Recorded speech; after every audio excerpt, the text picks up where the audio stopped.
بسم اللہ الرحمن الرحیم، ان سے جو بڑا مہربان نہایت رحم والا ہے۔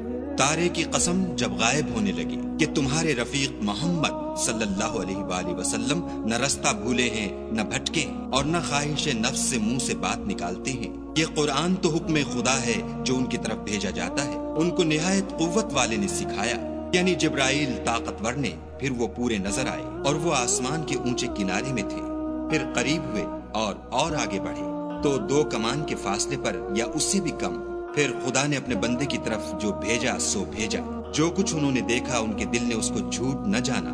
کیا جو کچھ وہ دیکھتے ہیں تم اس میں ان سے جھگڑتے ہو؟ اور انہوں نے اس کو ایک اور بار بھی دیکھا ہے، پرلی حد کی بیری کے پاس، اسی کے پاس رہنے کی بہشت ہے، جبکہ اس بیری پر چھا رہا تھا جو چھا رہا تھا۔ ان کی آنکھ نہ تو اور طرف مائل ہوئی اور نہ حد سے آگے بڑھی۔ انہوں نے اپنے پروردگار کی قدرت کی کتنی ہی بڑی بڑی نشانیاں دیکھی۔ بھلا تم لوگوں نے لات اور عزا کو دیکھا اور تیسرے منات کو کہ یہ بت کہیں خدا ہو سکتے ہیں؟ مشرکو، کیا تمہارے لیے تو بیٹے اور خدا کے لیے بیٹیاں؟ یہ تقسیم تو بہت بے انصافی کی ہے۔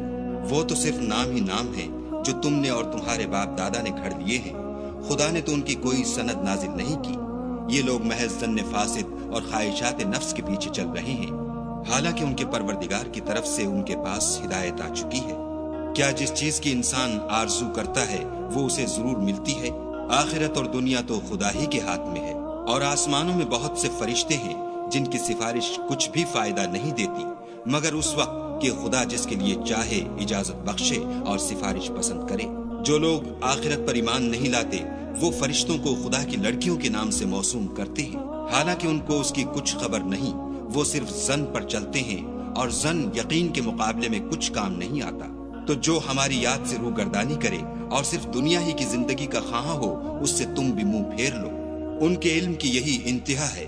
تمہارا پروردگار اس کو بھی خوب جانتا ہے جو اس کے رستے سے بھٹک گیا، اور اس سے بھی خوب واقف ہے جو رستے پر چلا۔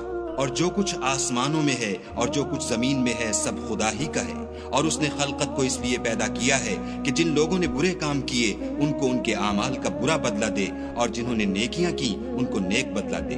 جو صغیرہ گناہوں کے سوا بڑے بڑے گناہوں اور بے حیائی کی باتوں سے اجتناب کرتے ہیں، بے شک تمہارا پروردگار بڑی بخشش والا ہے۔ وہ تم کو خوب جانتا ہے۔ جب اس نے تم کو مٹی سے پیدا کیا اور جب تم اپنی ماؤں کے پیٹ میں بچے تھے تو اپنے آپ کو پاک صاف نہ جتاؤ۔ جو پرہیزگار ہے وہ اس سے خوب واقف ہے۔ بھلا تم نے اس شخص کو دیکھا جس نے منہ پھیر لیا اور تھوڑا سا دیا پھر ہاتھ روک لیا؟ کیا اس کے پاس غیب کا علم ہے کہ وہ اسے دیکھ رہا ہے؟ کیا جو باتیں موسیٰ کے صحیفوں میں ہیں ان کی اس کو خبر نہیں پہنچی؟ اور ابراہیم کی جنہوں نے حق اطاعت اور رسالت پورا کیا، وہ یہ کہ کوئی شخص دوسرے کے گناہ کا بوجھ نہیں اٹھائے گا، اور یہ کہ انسان کو وہی ملتا ہے جس کی وہ کوشش کرتا ہے، اور یہ کہ اس کی کوشش دیکھی جائے گی، پھر اس کو اس کا پورا پورا بدلہ دیا جائے گا، اور یہ کہ تمہارے پروردگار ہی کے پاس پہنچنا ہے، اور یہ کہ وہ ہنساتا اور رلاتا ہے، اور یہ کہ وہی مارتا اور جلاتا ہے، اور یہ کہ وہی نر اور مادہ 2 قسم کے حیوان پیدا کرتا ہے، یعنی نطفے سے جو رحم میں ڈالا جاتا ہے، اور یہ کہ قیامت کو اسی پر دوبارہ اٹھانا لازم ہے، اور یہ کہ وہی دولت مند بناتا اور مفلس کرتا ہے، اور یہ کہ وہی شعراء کا مالک ہے، اور یہ کہ اسی نے عاد اول کو ہلاک کر ڈالا اور سمود کو بھی، غرض کسی کو باقی نہ چھوڑا، اور ان سے پہلے قوم نوح کو بھی۔ کچھ شک نہیں کہ وہ لوگ بڑے ہی ظالم اور بڑے ہی سرکش تھے، اور اسی نے الٹی ہوئی بستیوں کو دے پٹکا، پھر ان پر چھایا جو چھایا۔ تو اے انسان، تو اپنے پروردگار کی کون کون سی نعمت پر جھگڑے گا؟